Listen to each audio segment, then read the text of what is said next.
Welcome back to Final Fantasy Type-0.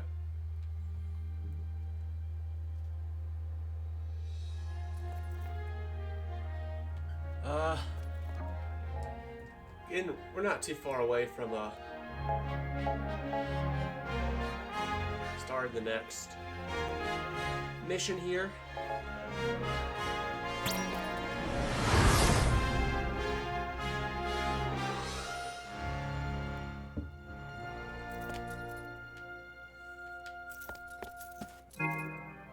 All the Empire can do at this point is pray can stall for just enough time to rally his troops, but they'd only be delaying for the inevitable defeat. By the way, everybody, happy Thanksgiving. Today is Thanksgiving. I'm sure this video will be on YouTube days after Thanksgiving.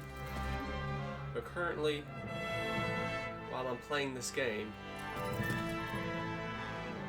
it is the day of the Gobbler. The clock is ticking for the Empire. It's only a matter of time until we wipe them out for good.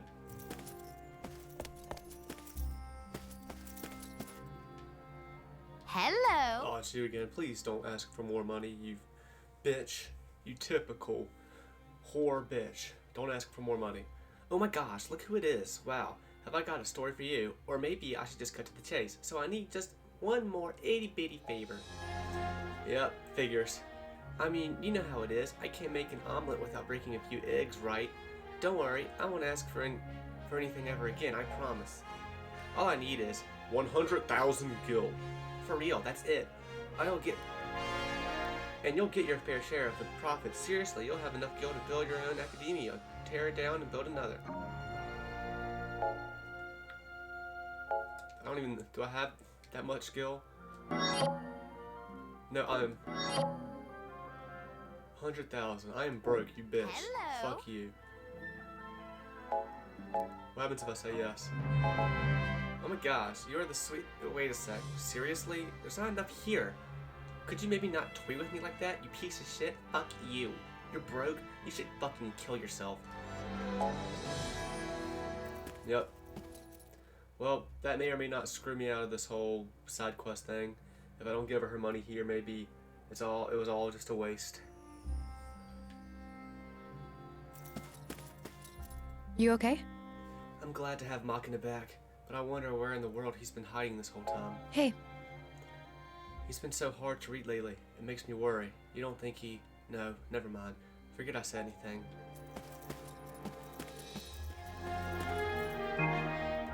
It's impossible to tally precisely how many casualties we suffered at the hands of the verboten Eidolon, because it left nothing but absolute destruction in its wake.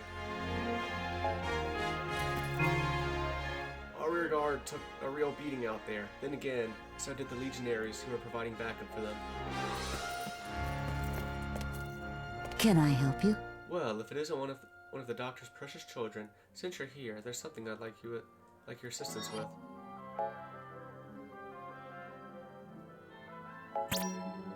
Hold on, let me see something. 4784. So, do I have to give it up to you? Can I help you? Yeah, I do. I guess it's worth it though. I got a Phoenix Pinion. I don't know. I don't know if that's really worth it or not. Probably not, actually. I know I tend to get a hair scatterbrained from time to time, but I feel like I've truly grown as a class assistant, Kupo. Kupo?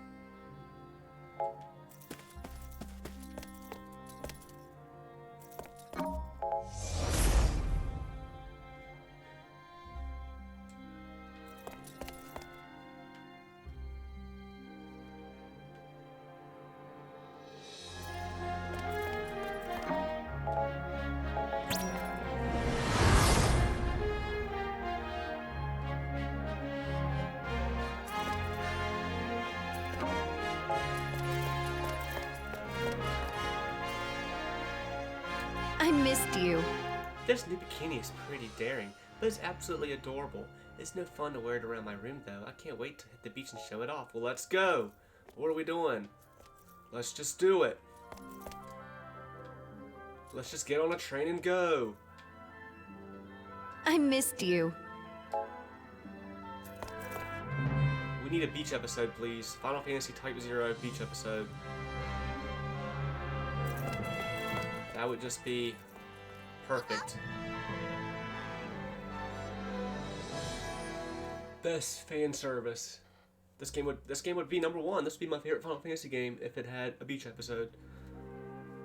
These are troubled times we're living in, Kupo. How many more innocents do we have to feed to the war monster until the dreadful beast is sated, Kupo? Weird analogy, but you have a point.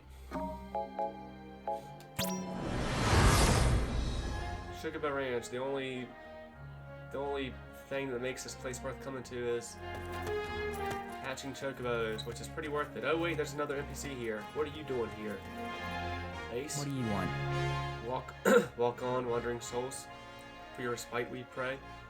Let our humble song clear your hearts of dismay. Rekindle the flame in your souls and set you free. So walk on and become the light that guides the way. That was horrible. What's up? We've lost so many in this war. Cadets, legionaries, and even chocobos. Not the fucking chocobos.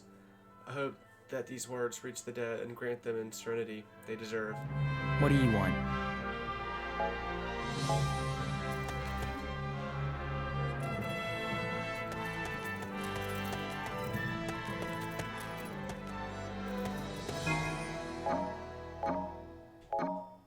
Swift wind, chocobo.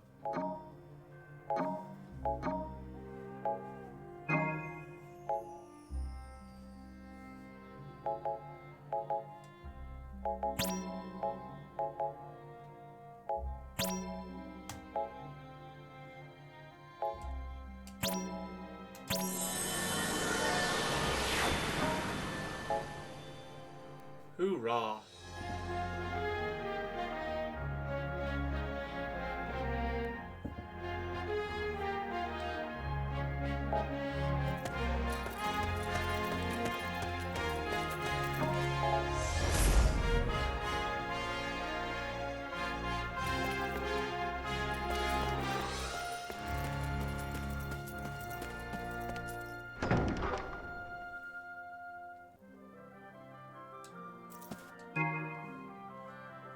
If the bodies of our soldiers and cadets were vaporized in the summoning at Big Bridge, then we should forget about collecting knowing tags. There probably aren't any IDs left to recover. I missed my one shot at getting a good look at the Verbo Nidolan because I was assigned to the rear guard. I wish I had been posted close to the front lines, or actually maybe not.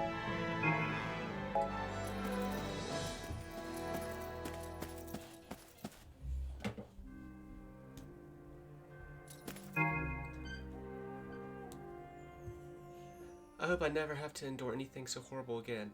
I shouldn't complain though. I ought to be thankful I made it out alive.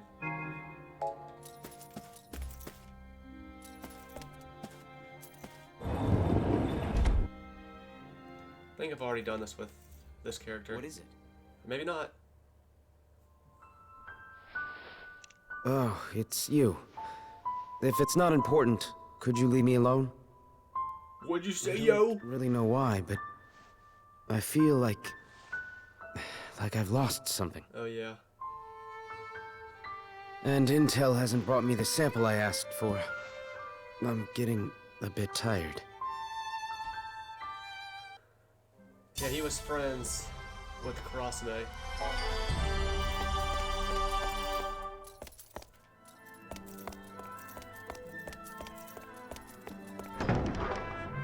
Man, I'm not really into the plot point that the crystal makes you forget people who died. I mean, I guess it's kind of an interesting, something unique in telling the story.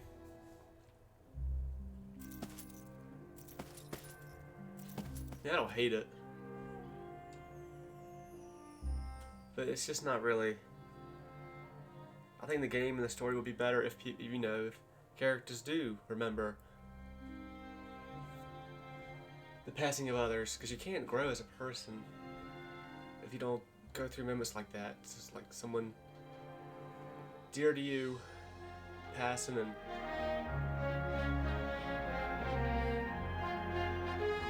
you can't grow as a character. Is something the matter? I'm quite relieved that Makina has finally come back to academia. I was worried sick about him. I can't help but wonder, though, where he was the entire time. What is it? Yeah, like, shouldn't he be in trouble? Like, he deserted the huge-ass battle. He deserted Class 0. Like, shouldn't there be repercussions for that? He's usually so very responsible. It's rather unlike him to be so truant. Oh, I do hope he's doing well, but I'm still slightly worried. We can do it.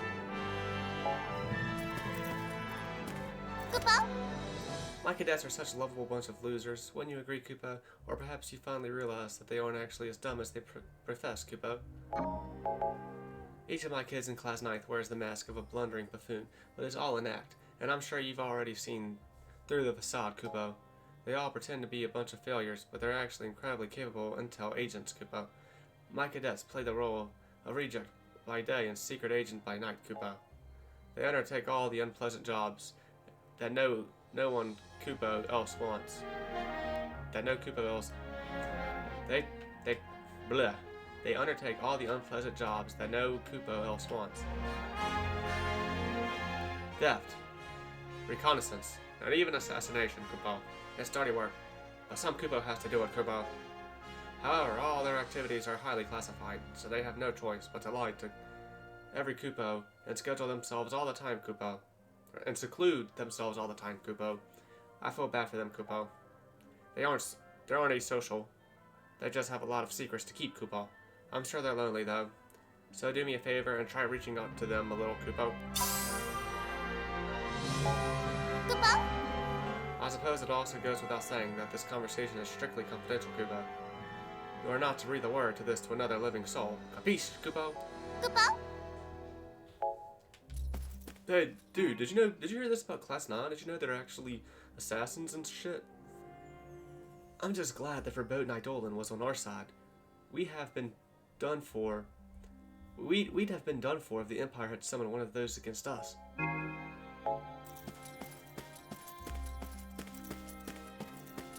Alright, everybody's favorite. What everybody tunes into this Let's Play to watch.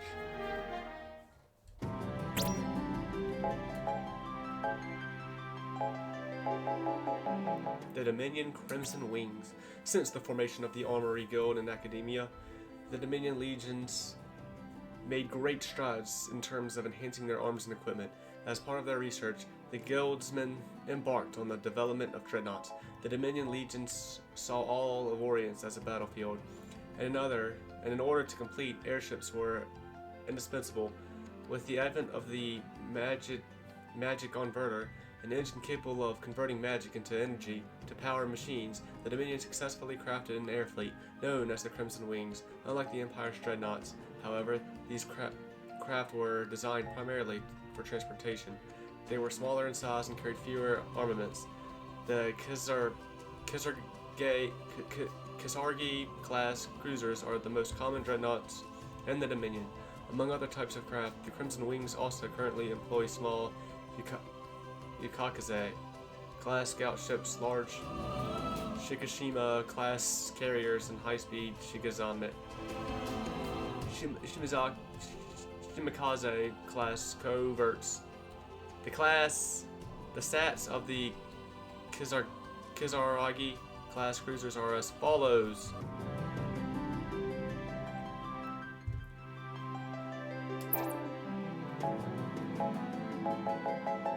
The Royal Army. The Concordian Army is comprised of the Queen's 5-star Royal Guard and the regular Draco Knight forces. Standard units are stationed at cities throughout the kingdom and charged with defending royal territory. The 5-star Royal Guard has existed since the kingdom's founding. The commanders, known as wardens, received their positions through heritage. These wardens are administrative officials as well as military leaders, and they play a considerable role in all governmental affairs. On the 5-star divisions, the House of Akitoki boasts incredible military prowess, and under its warden Celestia, the Akitoki division handles all military operations and conflicts with other crystal states. Other 5-star divisions include the houses of Yuzuki and Yoyami. and each branch of the Royal Guard plays a unique role in upholding the kingdom. The regular forces are organized by region, and each varies in scope. But General 1 command consists of roughly 100 wyverns, 2,000 monsters, and 4,000 Draco Knights. The Concordian military includes approximately 100 of these commands, so with Draco Knights alone, the army is 400,000 strong, including dragons and monsters. The Royal Army's numbers grow to a staggering 600,000. However, these immense numbers also mean that mobilizing each command takes a considerable amount of time. Only a few units were mobile at the war's onset, so aside from the battle-ready 5-star Royal Guard, Concordia began with just over 10 mixed commands, a paltry of 60,000 soldiers.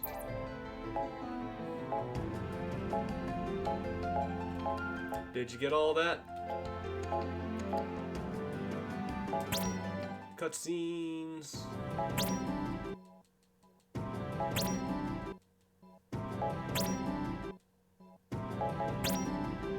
Taking a clear stand, this is the first battle of Judesha, by the way. Taking a clear stand against Rubrum, Concordia worked in consort with its new Militesi allies, mobilizing its troops to attack from the east while Milites struck from the west. However, the Queen's assassination had left the kingdom in disarray, and the mobilization effort was not proceeding as planned. Thus, they devised a new strategy in which the battle-ready 5-star Royal Guard would invade the Dominion by air. The other units would streak to the border while they organized their ranks, then cross over into Dominion territory once the Royal Guard had made their move. In order to position off the numerically superior empire, the Dominion kept its legions positioned on the western front and instead sent fleets of cadets via dreadnought to intercept the kingdom's assault. Rubrum met Concordia in the skies above the Strait of Judesha, separating the two countries, and the battle commenced. At first, the Azure Dragon Lassie Soryu overwhelmed the Dominion forces with its powerful breath attack, sending Central Command into a panic.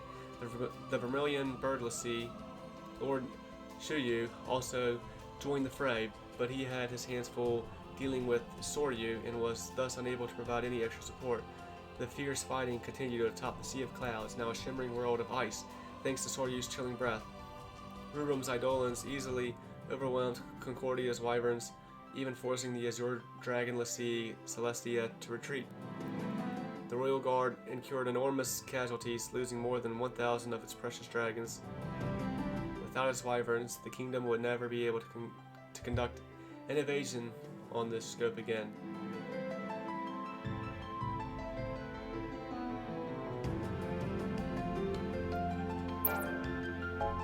The Concordian Cope and the Militesi Concordian Alliance. While the rest of the nation mourned the loss of Queen Andoria, the new King of Concordia wasted no time forging an alliance with the Militesi Empire. The Ascendant King's reign stood on a fragile political foundation, so he hoped the Empire's aid would help him maintain its authority.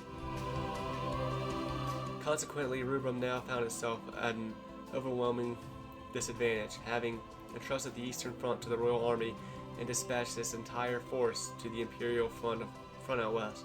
The Dominion legions had no choice but to split their troops and deploy several units to deal with their newfound royal enemies to the east.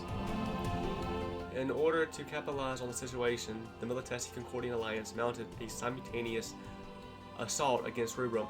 The Dominion countered the offensive with its Lassie on the Imperial front. Lady I forget how they pronounce this name. It sounds nothing like how it's spelled. I think it's Sis.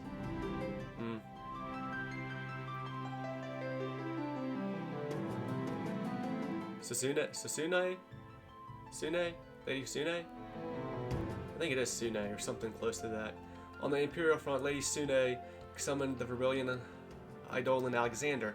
Although Rubrum lost the greater half of its legionaries, Milites lost all strongholds and 90% of its units stationed along the border, and the Dominion emerged victorious. Lord Shuyu joined the fray on the kingdom front, where he engaged the Azure Dragon Lassie Soryu, staving off its deadly breath attack and protecting the Dominion forces. Thanks to Lord Shuyu's efforts, as well as the Royal Army's insufficient preparations, victory once again belonged to Rubrum. Concordia was unable to mobilize enough Draco Knights, and the in the short time from the king's coronation to the assault of Rubrum.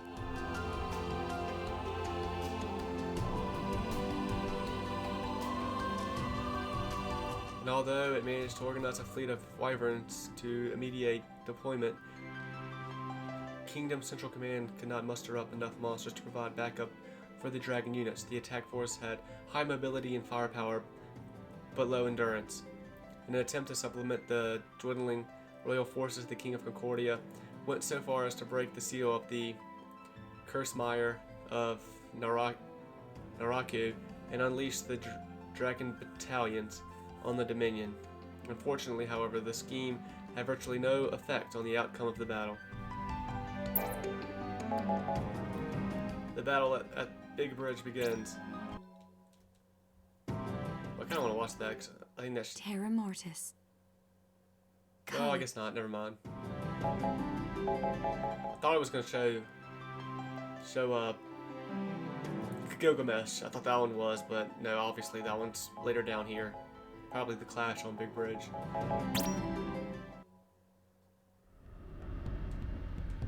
I like Gilgamesh, if you can't tell. Who doesn't? Who can't? Who does not like Gilgamesh?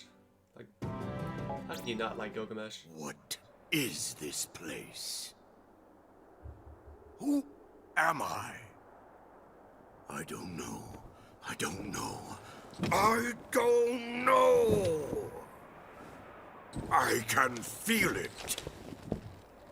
Pillage, plunder.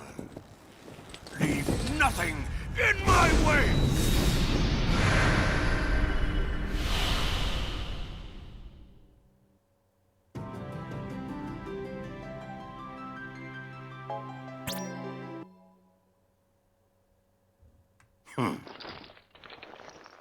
That's about enough. Next.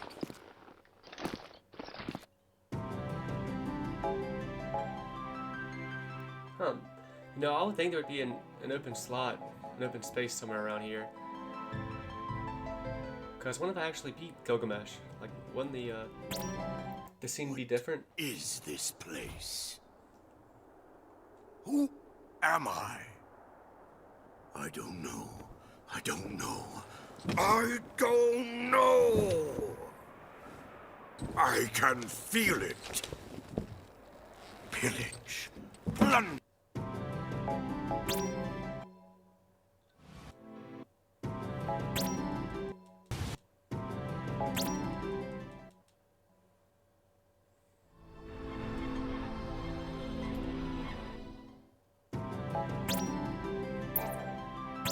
The clash on Big Bridge. As Milites prepared to invade Rubrum and consort with its new Concordian allies, the Dominion legions initiated their plan to summon their verboten Eidolon to intercept the Imperial assault. In order to secure enough time to complete the summoning, Central Command deployed nearly 300,000 legionaries on the Imperial border, approximately 80,000 of the Empire Dominion Army. However, with the inclusion of their newly formed 106th and 107th companies, the Imperial forces nearly doubled the Dominion legions in size. They easily breached several sections of the Dominion's front line, and before long, the entire front was on the verge of collapse. In a show of military mastery, the commandant devised a new strategy: covertly deploy troops behind the Empire's forces to disrupt their rear guard and slow the Imperial advance. He assigned a cadet task force to the job and sent it on its way. The cadets arrived to face the enemy rear guard, destroying the Empire's jammer-mounted MAs along the way. The cadets task force incurred grave losses on its own, but its mission was a success. Lady Setsna summoned the Verbilian Eidolon Alexander, whose devastating power completely obliterated the Imperial stronghold and all personnel contained therein, including the 106th and 107th companies. Militesi casualties were staggering, mounting as high as 1,800,000. Their MAs utterly hopeless against the Dominion's Eidolons, the Empire was devastated, and morale plummeted throughout the Imperial ranks.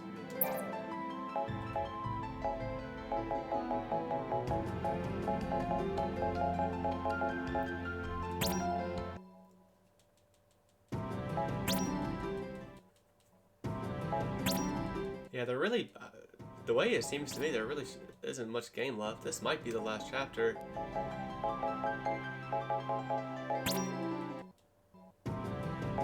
We are pretty far down here.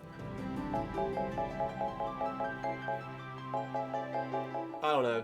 Maybe it's not the last chapter, but maybe it's till the 10 chapters then. I don't know.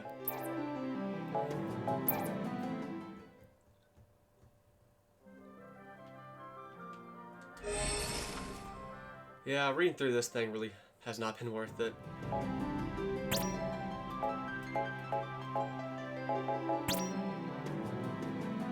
Incognitus.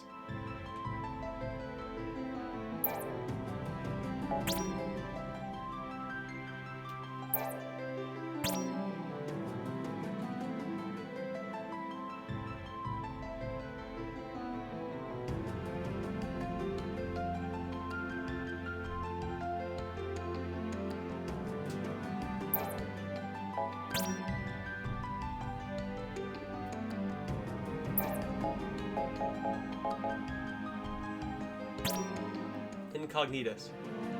This Lassie appeared out of nowhere amidst a rapidly escalating conflict between the Empire and the Dominion. Though Incognitus stones the same masks Quinby once wore, his true identity remains veiled in mystery. In addition to inheriting his predecessor's ability to manipulate machinery, he also boasts incredible battle prowess. Incognitus was even able to withstand Alexander's divine light unscathed simply by amplifying the magic barriers on General Balthier's MA, or Basthar's MA. Yeah, I guess that more or less is the same mask. It's a slightly browner color.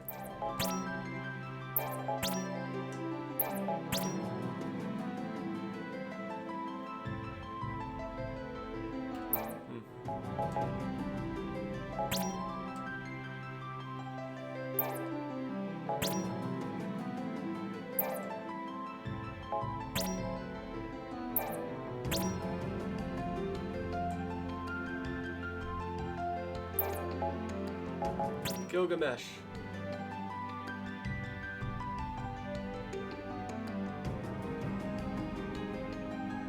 A rogue black tortoise lassie, so he's a lassie in this. I mean, isn't Gilgamesh kind of supposed to be the same Gilgamesh in every game that he's in? Because he's like traveling through the rift, and it keeps taking him to universe. A black tortoise lassie who has forgotten his focus. Gilgamesh wanders the world in search of a purpose, and in his quest for strong spirits and stronger blades, he appears on the battlefield to challenge all present to a duel. He appears on the battlefield to challenge all present to a duel, hoping to test their mettle as well as their metal.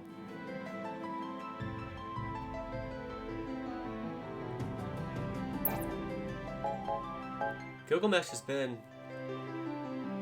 missable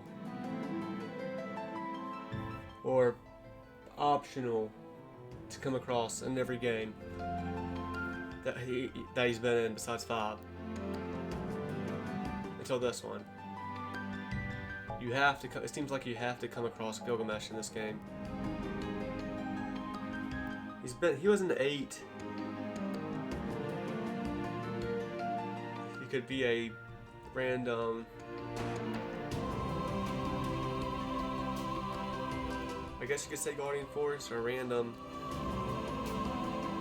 He'll just help out in battles randomly. But you kind of have to unlock him for that. 9. Like the Gilgamesh in 9 doesn't even actually seem like Gilgamesh. Like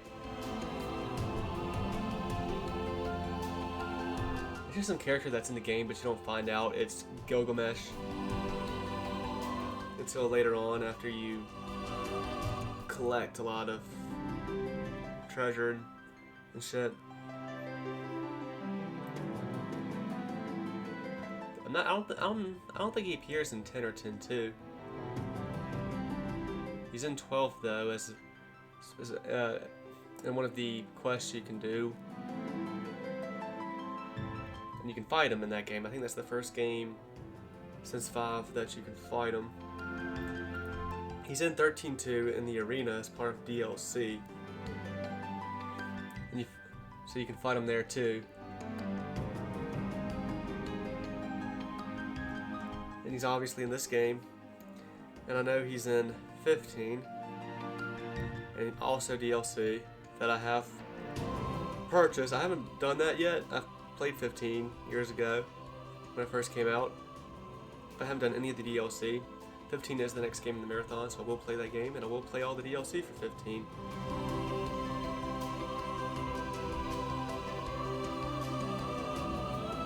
I know I have seen on YouTube episode Gladio. That's where Gilgamesh appears in. Yeah, I've seen episode Gladio. I've seen episode Ignis. I have not seen episode Prompto or episode Arden though. I think how I'm gonna play 15 is that I'm just gonna incorporate all those episodes in the middle of playing through the game. So like at that point of the game, in the main game where Gladio leaves the party and he does his thing, like I think that's when I'll play episode Gladio. And then the same thing for episode Ignis, the same thing for episode Prompto, and now episode Arden, I think I'll do that one right before fighting him. Right before the last battle against him, or something like that. So we'll kind of wing it out, I guess. But I don't want to play through 15, beat the game, and then do all the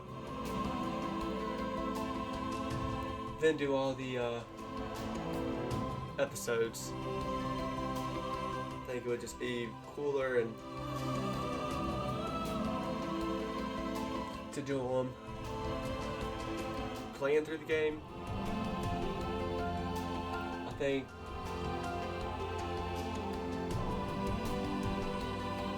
it'll be best to ending the game, like having the main story ending be the actual ending for 15 on that Let's Play.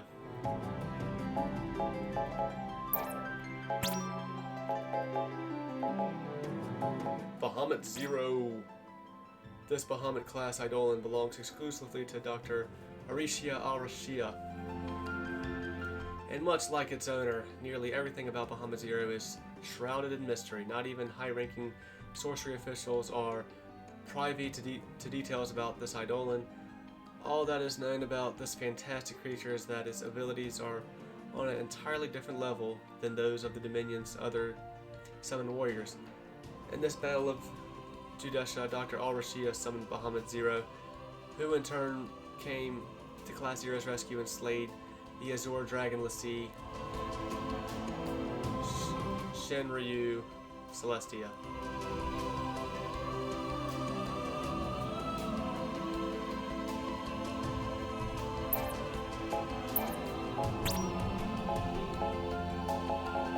Helldiver. Anticipating that skirmishes would soon arise all across Orient, Militesi officials racked their brains to devise this new expedient way to deploy troops over great distances. In response, engineers and the Steel Works propose the creation of an airborne MA. Thanks to recent advances in sea engine technology, scientists had no trouble overcoming the great hurdle of making an MA fly. That said, they still struggled with practical issues like extending the Helldiver's cruising range or maintaining flight stability.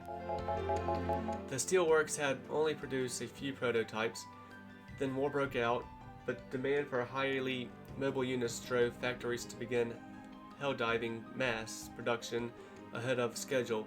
As a result, the Army officially sanctioned the S-462 aerial MA before scientists could fix its overheating issues. Nevertheless, the introduction of this high maneuverability mechs still change the course of the war.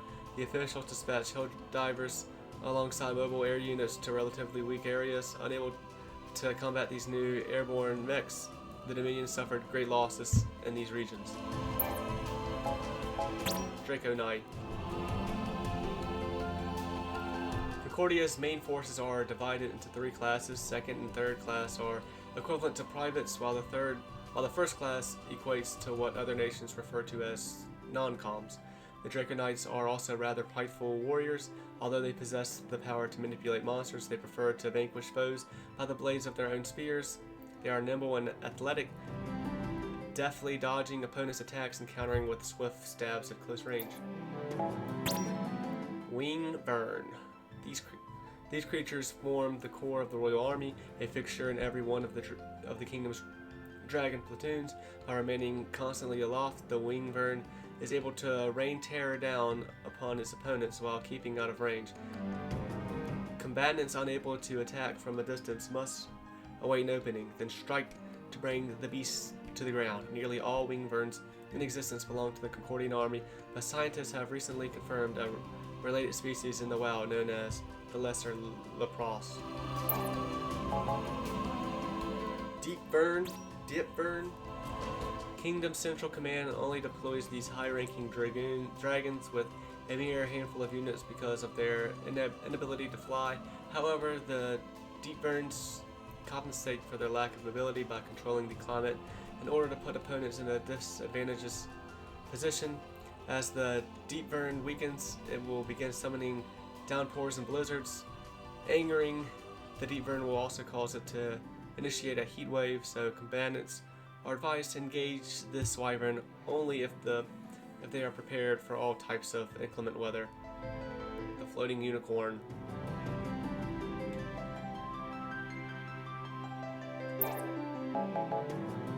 Flyburn. There's a lot of urns here. The strongest dragon in the royal forces, This wyvern faithfully follows its rider's every order. God, the rider looks so small on top of it.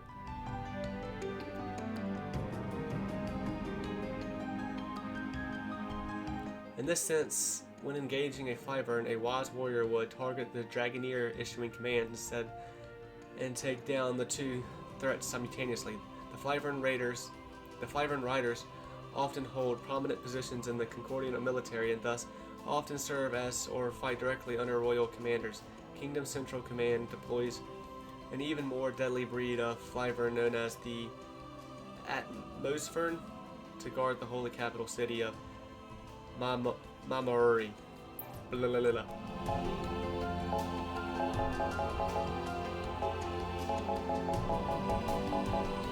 Draco Battalion. Draco Baltian? Yeah, what the fuck are these things? These things just kind of like randomly showed up and they're kind of a nightmare.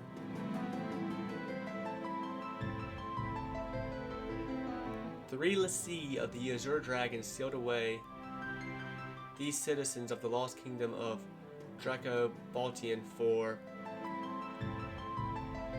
adultery?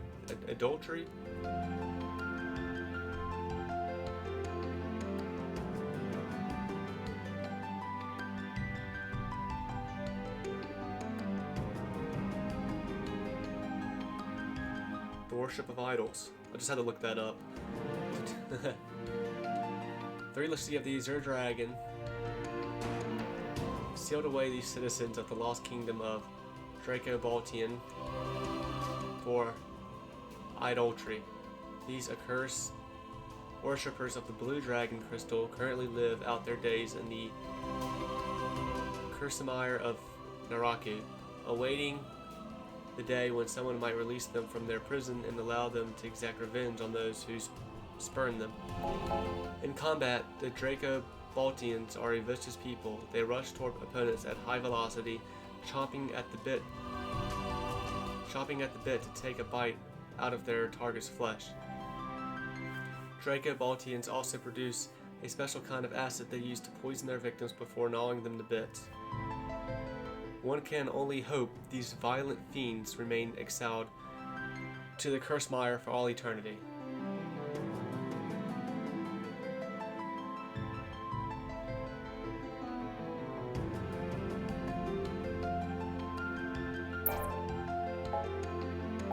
Ice Flan.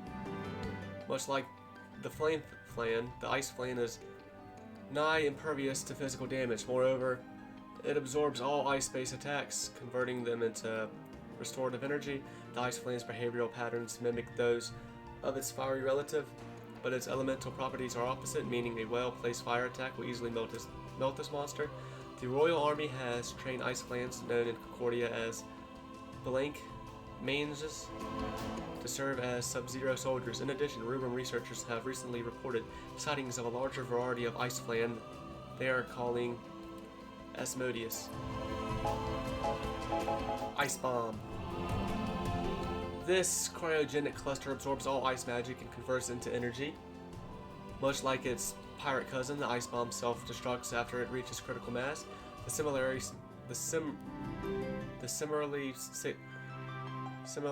signals when it is about to explode. The Royal Army has found a way to harness the Ice Bomb's power and employ the creatures, known in Concordia as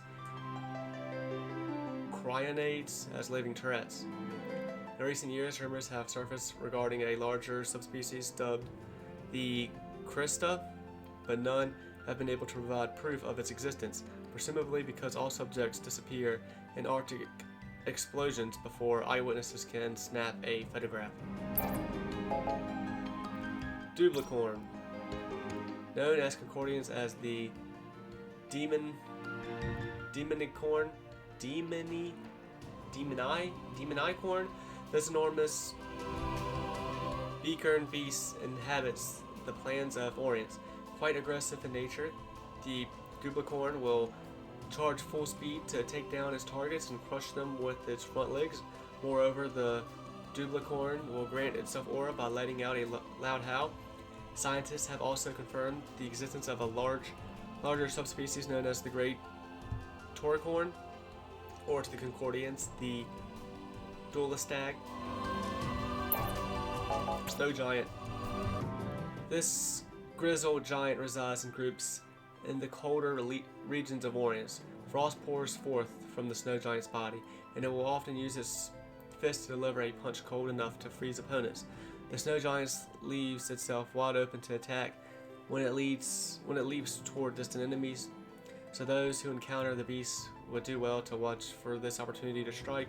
Researchers have discovered a larger subspecies they have dubbed the Sasquatch. Furthermore, the Royal Army also employs a similar breed of monsters known as the Snow Squatch.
Well, I guess that concludes everything I wanted to do before starting the next mission. Can I help you?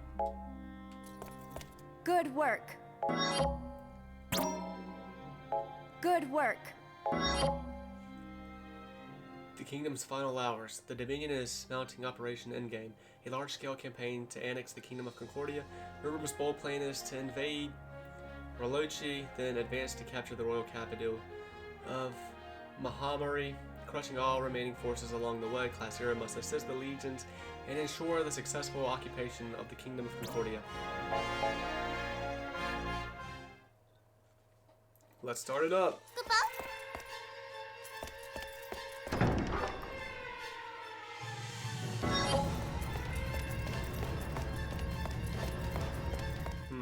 See, this time I have to go to Class 0.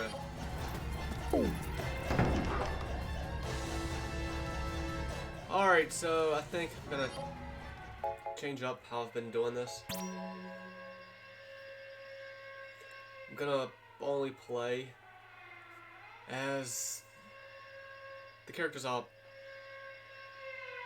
are good, or I want to play as.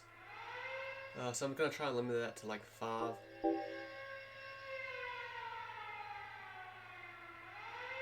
I don't know. Yeah.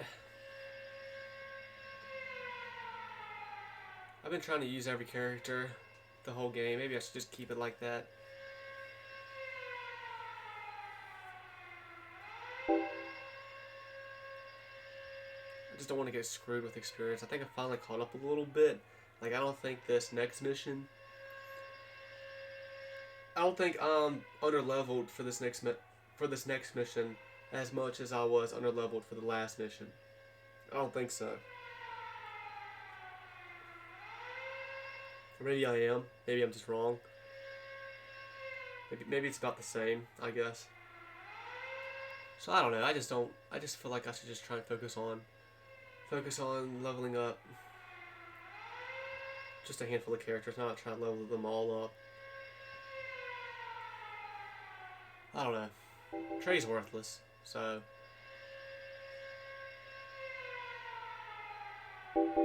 there's that.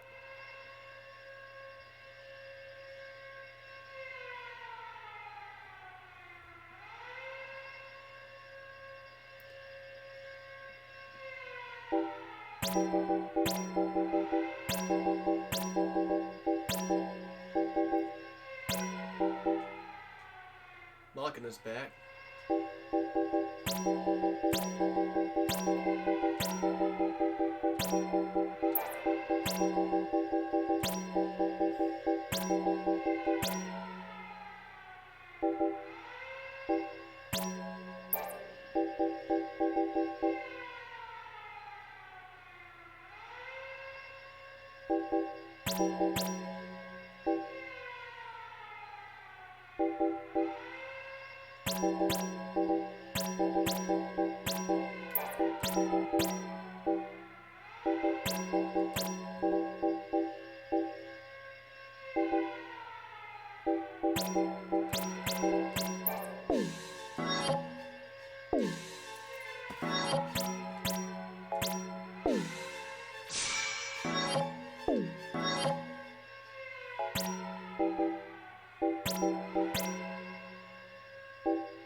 What? Hey, which is first, Concordia or Milites? I say we save the worst for last and use the wimpier one as a warm-up, yo. Hey, you eat yet? Not like it matters anyway, whichever we choose to crush first. It's only a matter of time until we pulverize both of them, yo. Huh? What? Don't let your guard down. Concordia's tougher than you think. What is it? Used to be our allies, too. Just goes to show how quickly people can turn on you. What's up? Thousands of men and women didn't give their lives for us to blow it now. We're almost there. Stay focused and don't mess up. You okay? Our memories of the dead may vanish, but their accomplishments remain with us forever. We owe it to the fallen to see to it that the Dominion comes out on top. Cheer up, Machina. The brighter future we've waited for has almost arrived. It has. Doesn't that bring a smile to your face now? What's the matter? Sure, we've received a lot of help from our classmates along the way, but every one of us has managed to survive because of that teamwork. Are you listening, Machina? Is something the matter? We lost so many people at Judesha, so many innocent people. Oh, it's absolutely dreadful. What is it? I simply can't bear to allow anyone else to sacrifice themselves for the sake of the Dominion. We must put a stop to this war as soon as possible. Wait. So now the jerks who are condemning us as assassins and cowards are groveling at our feet just begging us to save them, huh? What a bunch of filthy hypocrites. Hey, Those Concordians kept calling us murderers too, and I might just prove them right if I ever get my hands on them. hey, how you doing? You okay? So many men and women died in our last campaign, but without our memories of the dead, there's no way for us to know whether we lost a friend without checking the list of casualties. Hey, Losing your memories of someone is losing a piece of your soul. Some of us are less adept at dealing with that pain than others. I'm busy. Please make it quick. It is my sincerest desire that every member of our class will survive long enough to see the conclusion of this dreadful conflict.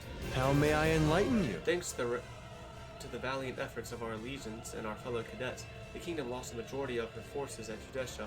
One might even go so far as to say that the dragon has lost its fangs. what's the matter? At long last, victory is finally within our reach. It would behoove us to do everything in our power to seize this opportunity. Why not take a break every now and The then? Concordians needn't worry about having no time to rest. We will be sure to put them to sleep for all eternity. Damn. Wanna play? We still haven't taken out the King of Concordia yet, right? Then I say we put him as number 1 on our to-die list. Hello. And some bloodlust is coming out. He's probably one tough cookie, but once we crush him, I bet the rest of the kingdom will crumble. Can I help you? Hey. Sice, you're looking pretty nice right now. Well, I don't know about you, but I'm ready to tear the wings off those Azure eyesores and make sure they never spoil the skies again. Okay, never mind. What's up? We'll teach those lizard lovers that the only thing allowed to fly freely through the skies of Orience is the vermilion bird.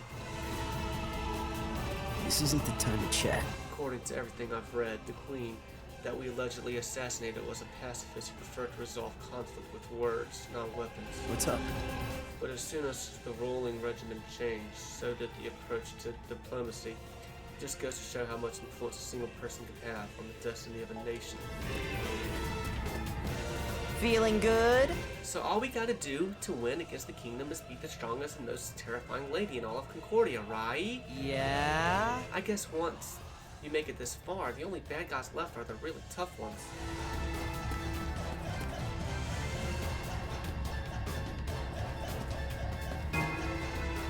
I know you'll be busy with your mission orders, but please make sure you do everything you can to save Aria. Please, she needs your help.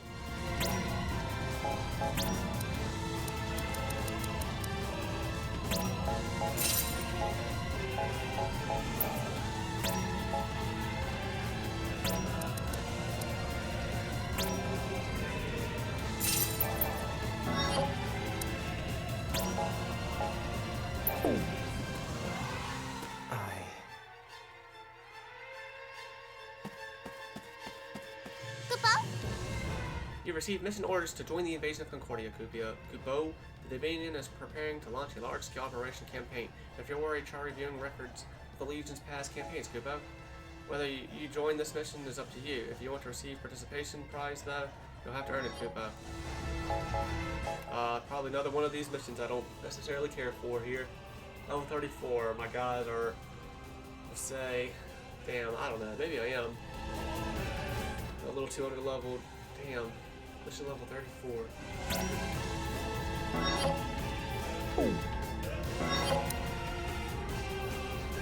Yeah, all my guys are about at least 10 levels below the recommended level. I just keep getting deeper and deeper into a hole, I guess. The last mission was level 29. My guys were all about level 20, so yeah, this is, yeah. Oh, this is even a little bit tougher, I guess. Man.